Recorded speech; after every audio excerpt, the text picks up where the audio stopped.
আচ্ছা, আমরা খাজনা নিয়ে যে আলাপটা করলাম, এরপরে আমরা একটু আমাদের দৃষ্টিটা প্রসারিত করি।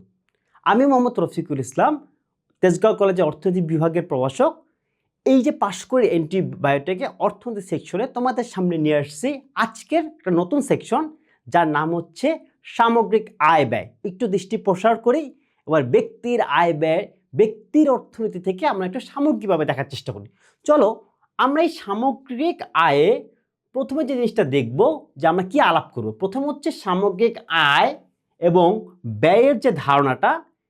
সামগ্রিক আয়, এই যে সামগ্রিক আয় এবং ব্যয়ের ধারণাটা, জাতীয় আয়ের ধারণাটা, জাতীয় আয় পরিমাপের পদ্ধতি, ভোগ প্রবণতা, সঞ্চয় বিনিয়োগ ভারসাম্য এবং সামগ্রিক ব্যয় ও কর ব্যবস্থা। চলো আমরা সংক্ষেপে পরীক্ষায় প্রস্তুতির জন্য আমরা একটু এই বিষয়গুলো আলাপ করি এবং দেখি যেখান থেকে আমাদের কেমন কোন ধরনের এমসিকিউ আমাদের সামনের বিশ্ববিদ্যালয় পরীক্ষায় চলে আসতে পারে। এই জায়গা থেকে যদি আমরা একটু প্রথমে আসি যে জাতীয় আয় জিনিসটা কি। জাতীয় আয় হচ্ছে প্রথমে নির্দিষ্ট সময়, বেসিক্যালি এই নির্দিষ্ট সময় হয় হচ্ছে এক অর্থ বছর। বাংলাদেশে সেটা শুরু হয় জুলাইয়ের 1 তারিখ থেকে জুনের 30 তারিখ পর্যন্ত। এই যে সময়টা, এটাকে বাংলাদেশে আমরা বলা হয় অর্থ বছর। মানে জুলাইয়ের 1 থেকে শুরু করে এটা হচ্ছে জুনের 30 তারিখ পর্যন্ত, এই সময়টাকে আমরা বলি হচ্ছে একটা অর্থ বছর। এইখানে যে মোট আয় হয় একটা দেশের যে অধিবাসীরা, সেটাকে আমরা বলি হচ্ছে জাতীয় আয়। কিন্তু কথা হচ্ছে জাতীয় আয়টাকে আমরা বেসিক্যালি অনেকগুলা প্যারামিটার বা অনেকভাবে দেখতে পারি। তার আগে এই যে এক বছর, এইটা হচ্ছে আমার একটা এমসিকিউ। এবং এই যে জুলাই বা জুন 30 থেকে যে জুলাই 1 পর্যন্ত এই যে সময়টা, এইটাকে বলতেছি আমরা হচ্ছে অর্থ বছর। এখান থেকে আমার দুইটা এমসিকিউ, মানে সেকেন্ড এমসিকিউটা। তাহলে প্রথমে আসছে কি, প্রথমে আসছে GDP, gross domestic product. Gross, এরপর হচ্ছে জিএনপি এবং এনএনআই, নেট ন্যাশনাল ইনকাম। এই যে জিডিপির পূর্ণটা যেটা গ্রস ডোমেস্টিক প্রোডাক্ট পূর্ণরূপ, জিএনপির পূর্ণরূপ গ্রস ন্যাশনাল প্রোডাক্ট, এনএনআই এর পূর্ণরূপ নেট ন্যাশনাল ইনকাম। এইটা আবার হইতে পারে আমার আরও 3টা এমসিকিউ। তার মানে এখানে একটা দেখলাম, এখানে একটা দেখলাম, 3টা মোট 5টা এমসিকিউ। এরপর দেখি জিডিপির সংজ্ঞা থেকে আমার কি এমসিকিউ আসতে পারে। সেটা হচ্ছে জিডিপি মানে ভৌগোলিক সীমানা। এখান থেকে আমার আসতে পারে একটা এমসিকিউ। সেকেন্ড হচ্ছে চূড়ান্ত দ্রব্য, নট কোনো মাধ্যমিক দ্রব্য বা নট এনি ইন্টারমিডিয়েট গুডস। এবং শুধুমাত্র দ্রব্য না, তার সাথে আমার সেবাও থাকবে। তাহলে এখান থেকে আমি আরও 2টা এমসিকিউ দেখলাম। কিন্তু জিএনপি ঠিক একইভাবে কথা বলে না। জিএনপি কিভাবে কথা বলে? জিএনপি বলে যে না, শুধু ভৌগোলিক সীমানা আমি মানি না। আমার কথা হচ্ছে যে মোট আয়, মানে ওই যারা ন্যাশনাল তারা যেভাবেই হোক যে মোট আয়টা করে সেটাকে আমরা বলি হচ্ছে জিএনপি। এটা একটা এমসিকিউ গেল। এরপর হচ্ছে এনএনআই বা net national income. Net national income হচ্ছে জিএনআই, গ্রোস ন্যাশনাল ইনকাম যেটা। এখান থেকে সিসিএ, ক্যাপিটাল কনজাম্পশন অ্যালাউন্সকে বাদ দিলে আমরা পাই এনএনআই। তো এখানে একটু দেখি তাহলে জিএনআই সিসি এর পূর্ণরূপটা কি। এইটা হতে পারে আমাদের আরও 2টা এমসিকিউ। তো এখানে যদি আমরা একটু দেখি জিএনআই, জিএনআই মানে হচ্ছে গ্রস ন্যাশনাল ইনকাম। এরপরে যদি আমরা দেখি যে এই যে সিসিএ, এটা পুনরুক্তটাও পরীক্ষা যদি প্রশ্ন কঠিন হয় তাহলে চলে আসতে পারে। সেটা হচ্ছে capital consumption allowance. Capital consumption allowance, এইটা হচ্ছে আমার আরেকটা হচ্ছে এমসিকিউ। তাহলে এরপরে যদি আমরা নেক্সট স্লাইডে যাই, সেখানে আমরা একটু আলাপ করব জাতীয় আয় পরিমাপের পদ্ধতি। বেসিক্যালি এই জাতীয় আয় পরিমাপের পদ্ধতি হচ্ছে 3টা। একটা হচ্ছে আয়, মানে এই 3টা কিন্তু একটা এমসিকিউ, মানে কয়েকটা পদ্ধতি আছে 3টা। তাহলে কি কি? একটা হচ্ছে উৎপাদন, আরেকটা হচ্ছে ব্যয় এবং আরেকটা হচ্ছে আয়। মজার বিষয় হচ্ছে একটা আদর্শ সিনারিওতে মোট উৎপাদন সমান মোট আয় সমান মোট ব্যয় হয়। এখান থেকে পরবর্তীতে অ্যাকাউন্টিং এর অনেক ধরনের কনসেপ্ট আসছে, সেদিকে আমরা না যাই। উৎপাদন পদ্ধতিতে কোন মূল্য আমরা অ্যাড করি? আমরা কিন্তু কোনো মাধ্যমিক বা প্রাথমিক পণ্য অ্যাড করি না, আমরা অ্যাড করি শুধুমাত্র চূড়ান্ত দ্রব্য। তার মানে এইখান থেকে যেমন একটা এমসিকিউ পেলাম, এখান থেকেও আমি আরেকটা এমসিকিউ পেলাম। আয় পদ্ধতিতে তাহলে আমি কি করি? ব্যয় পদ্ধতি তো বুঝলাম, উৎপাদন পদ্ধতি বুঝলাম, তাহলে আয় পদ্ধতিতে আমি কি করি? আয় পদ্ধতিতে আমরা যে কাজটা করি সেটা হচ্ছে মজুরি, খাজনা, সুদ, মুনাফা, এই চারটাকে আমরা যোগ করি। এখানে কিন্তু আমাদের মনে রাখা দরকার, এই যে মজুরি আসে কার কাছ থেকে? লেবার বা শ্রম থেকে। খাজনা আসে কি থেকে? খাজনা আসে আমাদের হচ্ছে ল্যান্ড থেকে। এবং সুদ আসে কি থেকে? সুদ আসে আমার ক্যাপিটাল থেকে। এবং মুনাফা আসে আমার অর্গানাইজেশন বা এন্টারপ্রেনিয়র থেকে। এরপরে তার মানে আমার আয় পদ্ধতির এখান থেকে আমার আরেকটা এমসিকিউ, যে কোনগুলো যোগ করি? আমরা যোগ করি চারটা বিষয়। একটা হচ্ছে মজুরি, খাজনা, সুদ আর মুনাফা। এখন যদি আমরা ব্যয় পদ্ধতিতে যাই, ব্যয় পদ্ধতিতে তাহলে আমরা কি যোগ করি? ব্যয় পদ্ধতি যোগ করি ভোগ, বিনিয়োগ, সরকারি ব্যয় এবং নিট রপ্তানি। তো এইখানে আমরা ভোগকে বলি সি বা কনজামশন, বিনিয়োগকে বলি ইনভেস্টমেন্ট, গভর্নমেন্ট এক্সপেন্ডিচার বা সরকারি ব্যয়কে বলি জি, আর নেট রপ্তানিকে বলি হচ্ছে এনএক্স। তাহলে মানে হচ্ছে যেটা দাঁড়াচ্ছে, ব্যয় পদ্ধতিতে আমরা চারটা জিনিস যোগ করি এবং এবং এইখানে প্রত্যেকটা আবার হচ্ছে CIGNX দ্বারা হচ্ছে প্রকাশ করি। এখন কথাটা হচ্ছে যে এই যে আমি উৎপাদন পদ্ধতি এবং আয় পদ্ধতি, ব্যয় পদ্ধতি যেটাই করি না কেন, এখানে একটা সমস্যা আমাদের প্রায় হয়ে থাকে। সমস্যাটা হচ্ছে আমরা এক জিনিস বারবার হিসাব করতে, মানে কাউন্ট করতে পারি বা যোগ করতে পারি, কিন্তু এক জিনিস বারবার যোগ করা তো ঠিক না, কারণ তাহলে আমার অর্থনীতির আকার হচ্ছে অহেতুকভাবে অনেক বড় দেখাবে। এই সমস্যাটাকে আমরা বলছি হচ্ছে ডাবল কাউন্টিং বা হচ্ছে দ্বৈত গণনা। মানে দ্বৈত গণনা কিরকম? যে একটা জিনিসকে আমরা বারবার গণনা করতেছি। এটা খুবই গুরুত্বপূর্ণ একটা এমসিকিউ, যে ডাবল কাউন্টিং কি জিনিস। একটু উদাহরণ দেই। ধরো আমরা জানি তুলা থেকে সুতা হয়, সুতা থেকে কাপড় হয়, কাপড় থেকে আমরা পোশাক তৈরি করি। ধরো এই যে পোশাকের ভিতরে কিন্তু তুলা আছে, আবার এই পোশাকের ভিতরে সুতা আছে, এই কাপড়, এই পোশাকের ভিতরে কাপড় তো আছে, কারণ এগুলো ছাড়া তো এটা উৎপাদন হয় নাই।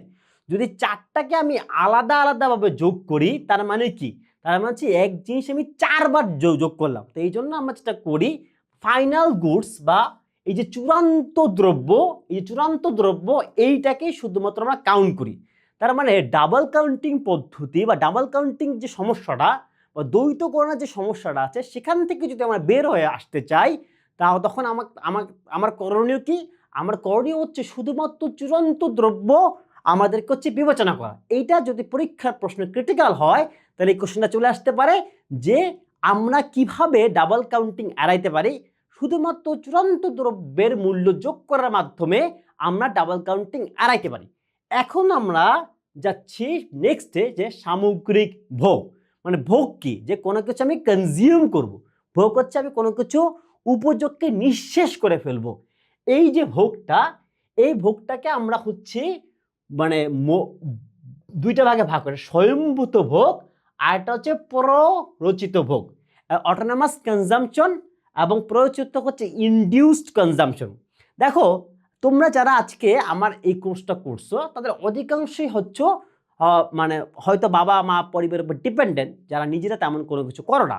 এখন দেখো তোমার কোনো আয় নাই, আয় না থাকার পরেও তোমাকে কিন্তু কিছু ব্যয় করতে, যেমন এই যে তুমি আমার এই কোর্সটা কিনে দেখছো, তার মানে একটা ব্যয় কিন্তু তুমি এখানে করছো।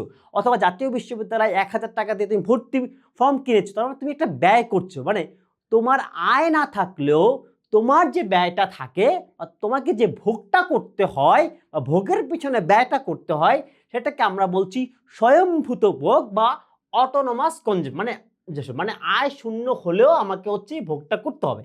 কিন্তু তোমার যদি আয় তৈরি হয় বা আয় বাড়ে, তখন কিন্তু তোমার ভোগের পরিমাণও বেড়ে যায়। এই যে তোমার আয় বাড়লে তোমার যে ভোগের পরিমাণটা বেড়ে যাচ্ছে, এই ভোগের পরিমাণ বেড়ে যাওয়াটাকে আমরা কি বলছি?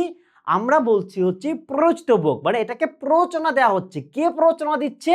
দিচ্ছে তোমার আয়। তার মানে এইখান থেকে আমার এই দুইটা মানে ভোগ কয় প্রকার, খুবই গুরুত্বপূর্ণ একটা এমসিকিউ।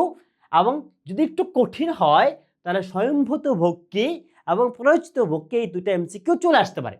এরপরে হচ্ছে স্বয়ংভূত ভোগ কিন্তু আয় থেকে স্বাধীন। যদি প্রশ্ন আরো ক্রিটিক্যাল হয়, তাহলে এই কোশ্চেনটা আসতে পারে। সেটা হচ্ছে যে সে তো আয় না থাকলেও সে থাকে, তার মানে সে আয় থেকে স্বাধীন। কিন্তু প্রয়োজিত ভোগ সম্পূর্ণ আয়ের উপর নির্ভর করে। তোমার যখন আয় হবে তখনই তুমি এই যে শয়তানের প্ররোচনায় পড়ে তুমি এই খরচগুলো করবা। আচ্ছা, এখন হচ্ছে ভোগ প্রবণতা কি? ভোগ প্রবণতা হইতেছে যে তুমি যা আয় করছো তার কত অংশ ব্যয় করছো। ধরো আমরা 100 টাকা আয় করলে কি আসলেই 100 টাকা খরচ করি? মানে কিছু উড়নচণ্ডী আমার মতো আছে যারা কিনা 100 টাকা আয় করলে 200 টাকা খরচ করে। অধিকাংশ মানুষ কি করে? 100 টাকা আয় করলে সে 40 টাকা বা 50 টাকা বা 60 টাকা বা 80 টাকা খরচ করে, 20 টাকা সে রেখে দেয়। মানে তুমি ভোগ প্রবণতা বোঝাচ্ছে তুমি যে আয়টা করছো সে আয়ের কতটুকু তুমি ব্যয় করছো। এবং তুমি যখন ভোগের প্রবণতা বাড়বে, তুমি যখন বেশি খাই খাই করবা, তুমি যখন বেশি কনজিউম করবা, তুমি যখন বেশি ভোগ করবা, তখন যে বাস্তবতা দাঁড়ায় তোমার সঞ্চয়ের সুযোগ হচ্ছে ঠিক ততটাই কমে যায়। আবার তুমি যদি ভোগটা কমায় ফেলো তোমার কিন্তু সঞ্চয়টা বেড়ে যায়। তার মানে এখান থেকে প্রশ্ন যদি কঠিন হয়, এই 3টা এমসিকিউর বাইরে স্বয়ংভূত ভোগ থেকে এই প্রশ্নটা চলে আসতে পারে যে, এবং সেকেন্ড হচ্ছে ভোগ প্রবণতার সাথে সঞ্চয়ের কি সম্পর্ক সেটা চলে আসতে পারে। এই জায়গা থেকে আমাদের এই কয়টা এমসিকিউ আমাদের পরীক্ষায় আমরা আশা করতে পারি। এরপরে যদি আমরা সঞ্চয়, বিনিয়োগ ও ভারসাম্য, জাতীয় আয়, এখানটা যদি একটু দেখি, প্রথম কথা হচ্ছে সঞ্চয় কি জিনিস। আচ্ছা, সঞ্চয় কই থেকে আসে? সঞ্চয় আসে ভোগ থেকে, মানে ভোগে আয়ের যে মানে ভোগ থেকে আসে, মানে আয়ের যে অংশ তুমি ভোগের জন্য ব্যয় করো না সেই অংশটাই কিন্তু তোমার সঞ্চয়। এটাকে আমরা ইয়াতে বলি, মানে ম্যাথামেটিক্যালি বলি, মানে এইটা যদি কোশ্চেন সহজ হয় তাহলে এই কোশ্চেনটা আসতে পারে 1 নম্বর এমসিকিউ। কিন্তু যদি একটু টেকনিক্যাল করতে চায় তখন বলতে পারে যে সঞ্চয় সমীকরণ কোনটি? সঞ্চয় সমীকরণ হচ্ছে S = Y - C, মানে আয় থেকে তুমি ভোগটা যখন বাদ দিবা তখন যা থাকবে তা হচ্ছে তোমার সঞ্চয়। তার মানে আমি 2 নম্বর এমসিকিউটাও দেখলাম। এরপরে যদি আমি বিনিয়োগটা দেখি, বিনিয়োগ হচ্ছে মূলধনের বৃদ্ধি, এবং এইটা কিন্তু ভোগের বৃদ্ধি নয় বরং মূলধনের বৃদ্ধি। এরপরে যদি আমরা যাই দ্বিখাত বিশিষ্ট অর্থনীতি, বা নর্মালি আমরা যেটা দেখি একটা আইডেন্টিটি, সেটা হচ্ছে S = I, মানে মোট সঞ্চয় সমান মোট ইনভেস্টমেন্ট হয়। এটা পরীক্ষা যদি কঠিন নাও হয়, এই প্রশ্নটা যেহেতু খুবই কমন, বারবার তোমরা বইতে পড়েছো, এই প্রশ্নটা চলে আসতে পারে। এবং এই জায়গাটাতে আমরা যেটা দেখলাম যে সঞ্চয় কি, সঞ্চয়ের সমীকরণটা কি, এবং সঞ্চয়ের আইডেন্টিটিটা কি, এই 3টা প্রশ্ন পরীক্ষার কোশ্চেন একটু ক্রিটিক্যাল হলে আমরা আশা করতে পারি যে এই 3টার বাইরে যাবে না। এরপরে যদি আমরা দেখি সামগ্রিক ব্যয়, এতক্ষণ আমরা আয় নিয়ে আলাপ করলাম, জিডিপি নিয়ে অনেক কিছু নিয়ে আলাপ করলাম। সামগ্রিক ব্যয় জিনিসটা কি? ব্যয় হচ্ছে মোট ব্যয়ের পরিমাণ। তাহলে এইখানে কি কি থাকে? এখানে থাকে হচ্ছে সি, ভোগ, এখানে থাকে ইনভেস্টমেন্ট, বিনিয়োগ, এখানে থাকে গভর্নমেন্টের খরচ, সরকারি ব্যয়, এখানে থাকে নিট রপ্তানি, NX। এবং সরকার যেটা করে সে কর আরোপ করার মাধ্যমে আয় পুনর্বণ্টন করে। কারণ হচ্ছে আয়কর সাধারণত ব্যক্তিগত আয়ের উপরে আমরা ডিপেন্ড করে, এবং সামগ্রিক ব্যয় যখন বৃদ্ধি পায় তখন উৎপাদন এবং আয় বাড়ে। কারণ আমরা কিন্তু প্রথমে দেখছিলাম যে আমরা জিডিপি ক্যালকুলেট করি কিভাবে, বা জাতীয় আয় ক্যালকুলেট করি কিভাবে? আয় দিয়ে করি, ব্যয় দিয়ে করি, এবং উৎপাদন দিয়ে করি। তার মানে যদি ব্যয় বৃদ্ধি পায় তাহলে আয় বাড়বে এবং উৎপাদনও বাড়ার কথা, কারণ হচ্ছে 3টাই হচ্ছে সমান। তাহলে এখান থেকে আমি যেটা আশা করতে পারি যে সামগ্রিক ব্যয় কি কি যোগ করা হয়, ভোগ ব্যয়, বিনিয়োগ ব্যয়, সরকারি ব্যয়, নিট রপ্তানি, এইটা একটা এমসিকিউ হতে পারে। এবং সেকেন্ড হচ্ছে সরকার কর আরোপ করে কি করতে পারে? সরকার কর আরোপ করে আয় পুনর্বণ্টনের একটা চেষ্টা করতে পারে, এটা আমার সেকেন্ড এমসিকিউ হতে পারে। এইবার আমরা আমাদের এই সামগ্রিকভাবে দেখার বিষয়টা শেষ করতেছি ছোট্ট একটা এমসিকিউ দিয়ে। সেটা হচ্ছে দ্বিখাত বিশিষ্ট অর্থনীতিতে, বা বাদ দেয় দ্বিখাত বিশিষ্ট অর্থনীতি, ভারসাম্য জাতীয় হয় প্রতিষ্ঠিত হয় কখন? যখন কিনা আমরা দেখি S = I হয়, মানে যেখানে সঞ্চয় সমান বিনিয়োগ হবে, wherever saving equals to investment there will be an equilibrium, মানে যেখানে মোট সঞ্চয় সমান মোট বিনিয়োগ হবে সেখানে আমরা কি প্রত্যাশা করি? সেখানে আমরা প্রত্যাশা করি সেখানে একটা ভারসাম্য জাতীয় আয় তৈরি হবে। এই চ্যাপ্টার এই প্রশ্নটা হচ্ছে অত্যন্ত গুরুত্বপূর্ণ, এটা পরীক্ষায় চলে আসতেও পারে। আর আজকের এই সামগ্রিক আয় ব্যয়ের এই দূরদৃষ্টি সম্পন্ন আলোচনা এই পর্যন্তই। এরপরে আমরা যাব নেক্সট টপিকসে।